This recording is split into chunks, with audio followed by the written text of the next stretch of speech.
Hello friends, Radhe Radhe, हर हर महादेव। मैं मीनाक्षी एक बार फिर से आपके सामने अपने अगले वीडियो के साथ प्रेजेंट हुई हूँ। तो चलिए शुरू होने से पहले फटाफट से बताइए आप सभी लोग कैसे हैं।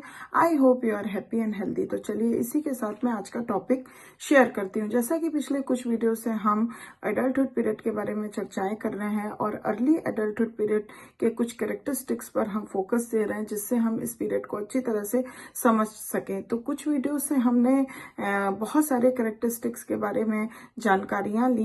तो आज उनमें से ही किसी एक कैरेक्टरिस्टिक्स पर हम बात करेंगे, जिसको कि हम कह सकते हैं कि early adulthood is often a period of dependency. तो आज का टॉपिक यही होने वाला है। आज इस कैरेक्टरिस्टिक पर हम फोकस डालेंगे कि ये जो अर्ली एडल्टहुड पीरियड है, उसको ऑफनली एक पीरियड ऑफ डिपेंडेंसी क्यों बोला जाता है, किस प्रकार की यंग एडल्ट्स के ऊपर करते हैं वो डिपेंडेंसी दूसरों के ऊपर, किस प्रकार की होती है, जिससे कि हमको बहुत सारे सपोर्टिव और इंफॉर्मेटिव आंसर्स मिल सकते हैं और हम अच्छे से इस कैरेक्टरिस्टिक्स को समझ के यंग एडल्ट्स को और इस पीरियड को और भी अच्छे तरीके से समझ सकते हैं। तो इसलिए I hope that will be remain in the session till the end to get the whole information.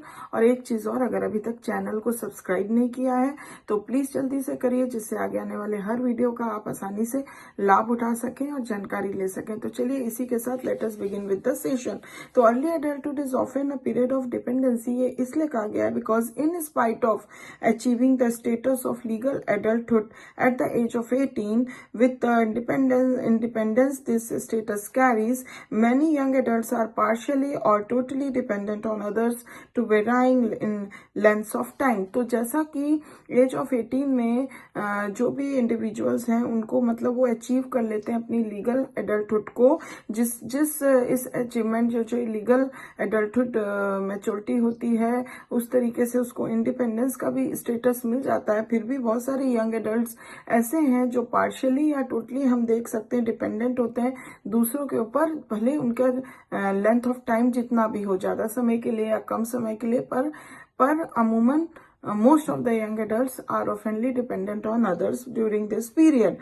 So this dependency may be on parents, on the educational institution they attend, on part or total scholarship, or on the federal government for loans to finance their education. तो ये जो dependency होती है may be on parents होती है, या फिर कुछ की डिपेंडेंसी एजुकेशनल इंस्टीट्यूशंस पर भी होती है, that to attend the part of total और पार्शियल स्कॉलरशिप, और इवन फेडरल गवर्नमेंट पर भी हो सकती है लोन्स वगैरह के लिए टू फाइनेंस देयर एडुकेशन, जिससे वो फाइनेंस करा के अपने एडुकेशन में हेल्प ले सकें। तो इस तरह की डिपेंडेंसी इस तरह के में हम देख सकते हैं कि कभी किसी पे उनकी होती है। Some young adults recent this dependency. कुछ यंग एडल्ट्स हैं जिनको इस डिपेंडेंसी से बहुत रिसेंटमेंट होता है, though they realize it is essential if they are to get the training needed for their chosen careers. लेकिन रिसेंटमेंट के साथ साथ उनको ये भी रियलाइजेशन होता है कि ये जो डिपेंडेंसी है कहीं ना कहीं it is very very essential, because उनको क्या है कि बहुत सारी ट्रेनिंग की जरूरत होती है, जिससे कि वो आगे चल के अपना बेस्ट कैरियर चुन सकें। Many however take the financial support of their parents। बहुत सारे ऐसे होते हैं जो अपने पेरेंट्स से फाइनेंशियल सपोर्ट लेते हैं ऑफ एजुकेशनल इंस्टीट्यूशंस, या फिर कुछ ऐसे होते हैं जो एजुकेशनल इंस्टीट्यूशन के लिए अपने पेरेंट्स से जो है वो फाइनेंशियल हेल्प लेते हैं, और of the government for granted, या फिर ग्रांट वगैरह लेते हैं गवर्नमेंट से, but feel no obligation to be dominated in any way by those who have financed their training for their future careers। लेकिन कहीं ना कहीं भी उनको उस बात का कोई भी ऑब्लिगेशन नहीं होता है कि हाँ किसी न किसी के हेल्प के वजह से या किसी से ऑब्लिगेशंस लेने के वजह से दे are just financed their training and to gain their future careers, की वो ट्रेनिंग उन लोगों के वजह से ही ले पाए हैं और इस वजह से वो अपना फ्यूचर करियर चुन पाए हैं। तो इस तरह की कोई भी ऑब्लिगेशन वो फील नहीं करते हैं।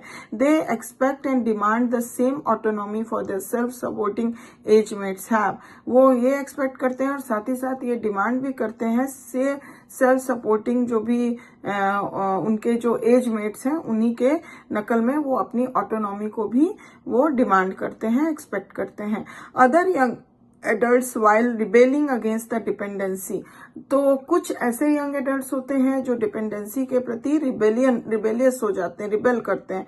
अ प्रोलॉन्ग्ड कैरियर ट्रेनिंग नेसेसिटेट्स। तो ये जो बहुत लंबे समय तक उनको कैरियर नेसेसिटेट्स जरूरत होती हैं, उसको लेके अगर उनको किसी पे डिपेंडेंट होना पड़ता है तो most of the young adults rebel this situation, become too accustomed to depending on others for financial support that they question their own ability to become automatically and economically independent. तो क्या होता है कि अगर ये चीज लंबे समय तक चलती है और ये होना पड़ता है कि उनको अकस्टम्ड हो जाना पड़ता है अपने नीड्स के लिए, अपना जो भी है कैरियर्स वगैरह को चुनने के लिए, ट्रेनिंग्स करने के लिए, किसी भी प्रकार से अगर उनकी डिपेंडेंसी जो है दूसरों के ऊपर लंबे समय तक होती है और ये कस्टम्ड बन जाता है टू डिपेंडिंग ऑन अदर्स, तो ये चीज जो होती है उनको बहुत मतलब उनके लिए अगर वो फाइनेंशियल सपोर्ट के लिए दूसरे के ऊपर डिपेंडेंट होते हैं तो ये उनके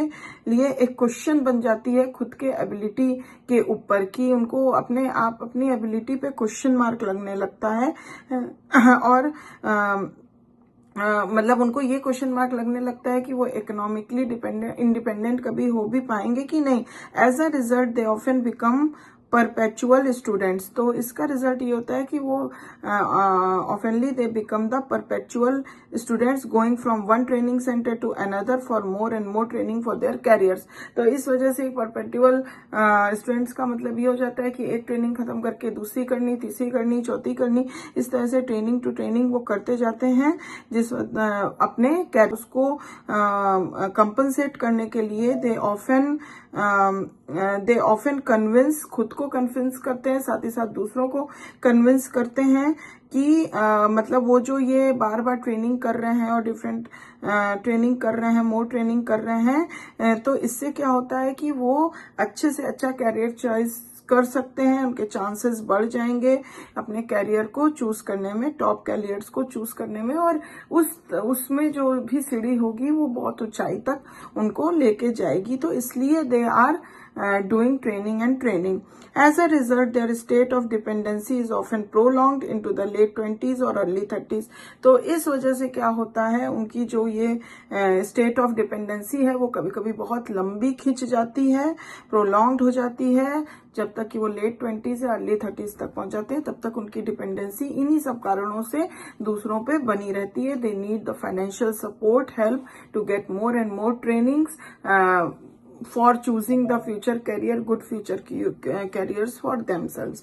तो ये कुछ कारण है जिससे 20s तक आते आते या फिर लेट 30s अर्ली 30s तक आते आते उनको तब भी कहीं ना कहीं किसी न किसी के ऊपर, चाहे वो उनके पेरेंट्स हो या फिर कोई इंस्टीट्यूशन हो या फिर फाइनेंशियल इंस्टीट्यूशंस हो, मतलब किसी न किसी प्रकार से उनको दूसरों के ऊपर डिपेंडेंट रहना पड़ सकता है।